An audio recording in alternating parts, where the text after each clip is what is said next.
Ito yung mga mahirap pag ganito kasi pag alam nila na tatawagan sila, hindi sila nakikipag-usap eh. Yun, mga ganun. Kasi okay lang, alam ko na yung mga diskarte ng mga customer eh. Ayaw mag-add yung mga ganyan. Di mag-aad yan, mabait yan.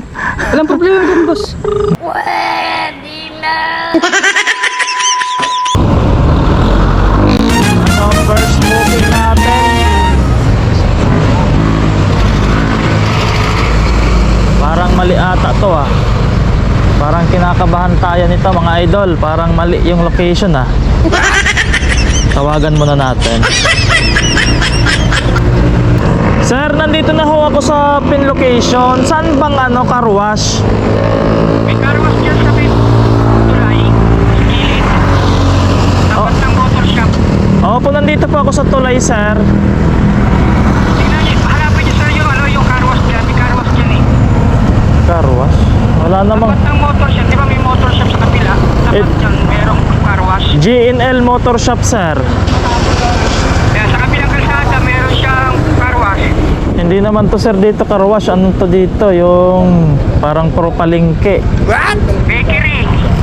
Bakery, walang bakery dito, sir. Dito kasi nakapin, sir eh. Sa kapila may bakery, sa kapila may car wash. Yung kabila may bakery, kaso yung car wash, sarado ata yung car wash. Sino bang hanap? Nakatulog ng tulay, napante kayo ng konti, siguro. Opo, sir, nandito na ako sa dulo ng tulay, sir. Ang nandito, sir, yung harap ng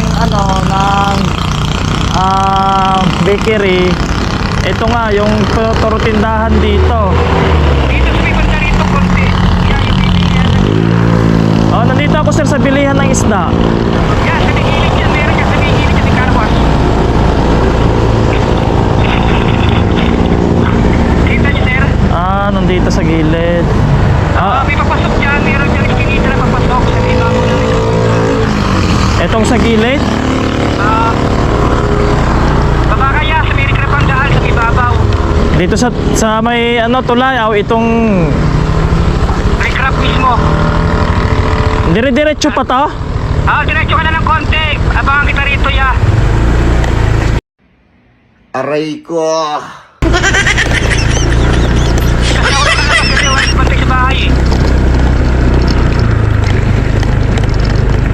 Yung nasa gilid nito, sir, yung sapa. Oo, sa may rikrap na ibabaw ang daan.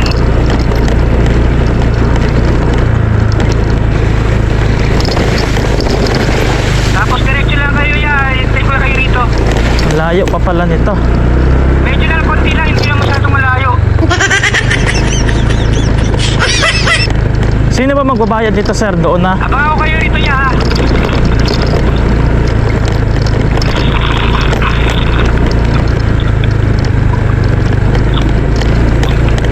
Tayo dyan. Diretso lang, ya. Tayo dyan. Laki pala niya. Sabi maliit. Sabi niya maliit. Malaki pala. Maliit siya to. Sabi na binubok. Ha? Maliit lang sa babi dubok. Aray ko. Sino ba nag-book nito? Sir, video mo. Yung drop off? Muntinlupa. Oo. Hindi kaya mabasa yan. Hindi yan. Sinil ko yan. Magpapaad na lang ko nito. Bahala kayo yun. Bibigyan naman kayo ron. Usapin ko muna.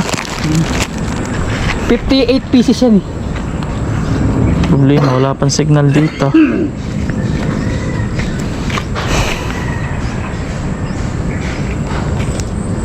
Hindi kasi yun nakukonta kanina pa eh. Siya? Para tulog ulit. Muntinlupa eh. Rentingan.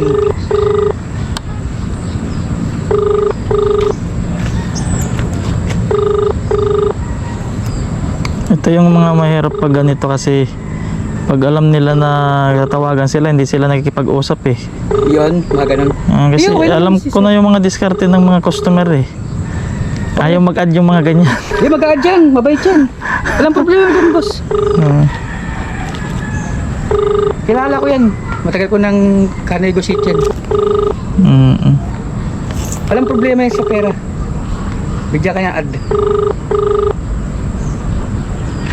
Baka busy lang yun. Sabihan mo na lang, sir, no? Okay lang. Okay lang, check ko na lang. Di kaya tumabasa, sir? Oh? Lang, tape. Kailangan talaga nito, plastic. Dito kakayanan ng tape. Try natin. Hawakan mo muna, sir. Natakot ako dito, Mano, ah. Hindi. Dahil tricycle nga, dahil motor dito. Ay, dumadaan dito, tricycle. Ayan, no? Ayun, what tricycle, no? Ayun, ayun. Badya ka, pupunta rito, eh. Siyempre, hindi ka lang sanay. Kami, sanay na kami rito, eh. Alam na namin yung mga, ano rito. Siguro paglasing dito. Ay, sigurado, magdadalo dyan. Paktay talaga. Diretso talaga pag lasing. Kaya nga. Pag lasing, sure ball. Kamatayan ang hanapin niya.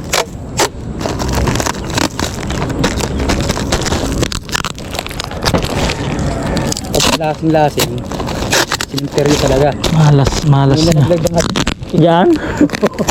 sa kabila, binalaglag. Buhay pa! Oo. Nung sinugod sa ospital, sinamatay. Nabangga eh. Oo. Yung tricycle na sinakyan, binangga ng motor. Motor. Eh, ito na double dead. Mabilis siguro ang takbo niya. Ay, emergency. Kasi kung, Emergency, yung nahulog, dadalhin sa ospital. Emergency.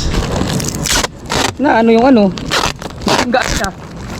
Ito namatay sa pagkakabangga, hindi sa pagkakahulog. so,